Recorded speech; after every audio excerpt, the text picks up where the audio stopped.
اگر کسی انسان کو اللہ ایک لمحے میں جانور بنا دے، آنکھیں وہی ہوں لیکن پہچان ختم ہو جائے، ہوں لیکن قلم نہ اٹھا سکیں، زبان ہو لیکن کلمہ نہ پڑھ سکے، یہ کوئی کہانی نہیں، یہ قرآن مجید میں بیان کیا گیا ایک حقیقی واقعہ ہے۔ اللہ تعالیٰ نے ایک پوری قوم کو بندر بنا دیا، لیکن کیوں؟ آج ہم اس راز کو کھولیں گے جو 1400 سال پہلے سے قرآن کے صفحات میں محفوظ ہے۔ بسم اللہ الرحمن الرحیم۔ رامش لطیف راجہ کی جانب سے تمام ناظرین کو السلام علیکم۔ یہ واقعہ اسلامی تاریخ کے سب سے عبرت ناک اور عبرت انگیز واقعات میں سے ایک ہے۔ یہ اس قوم کی کہانی ہے جسے اللہ نے بنی اسرائیل کا نام دیا، جو حضرت موسیٰ علیہ السلام اور حضرت داؤد علیہ السلام کی امت تھی، جن پر اللہ تعالیٰ نے انعامات کی بارش کی، معجزات دکھائے، انبیاء بھیجے، اور پھر بھی انہوں نے دھوکہ چنا۔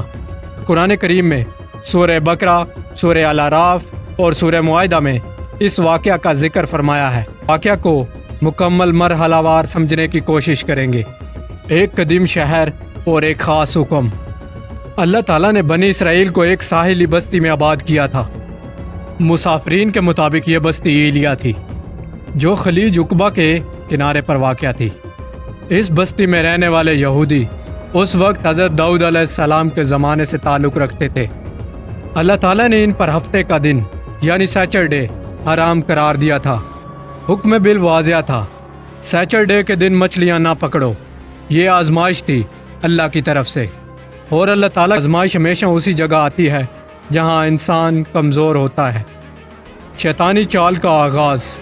اللہ تعالیٰ نے ان کی آزمائش ایسے ڈیزائن کی کہ ہر سیچرڈے کو مچھلیاں پانی جاتی، ہزاروں کی تعداد میں، قریب جیسے خود آقا چاہتی ہوں، اور باقی 6 دنوں میں مچھلیاں غائب ہوتی۔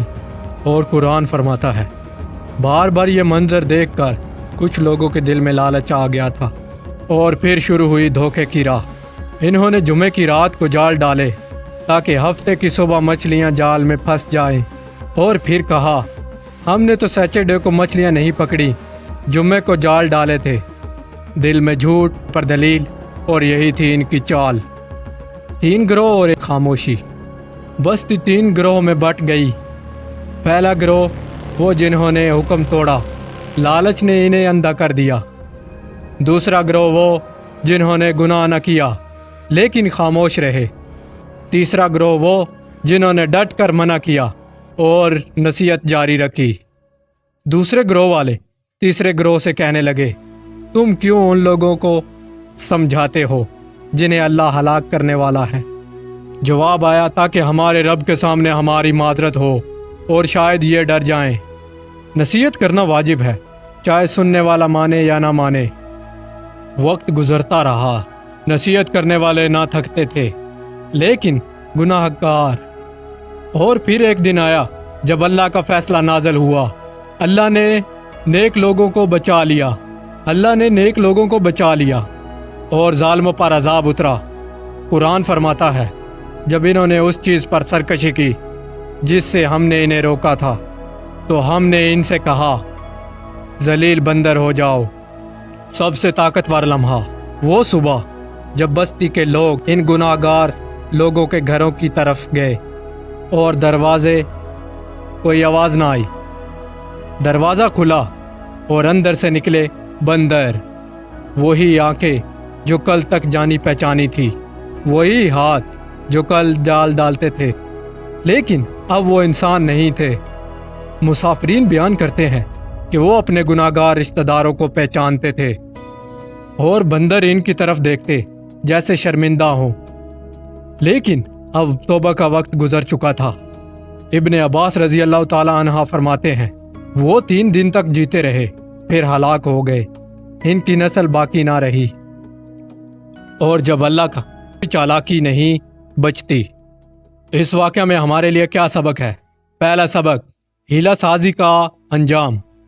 بنی اسرائیل نے اللہ کے حکم کو بظاہر نہیں توڑا تھا، لیکن نیت اور مقصد میں حکم کی روح ختم کر دی۔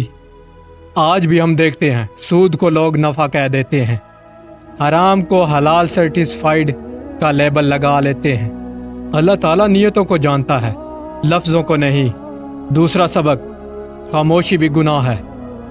وہ گروہ جو خاموش رہا وہ گناہ میں نہیں شریک تھا، لیکن اللہ تعالیٰ نے فرمایا صرف نصیحت کرنے والے بچیں گے۔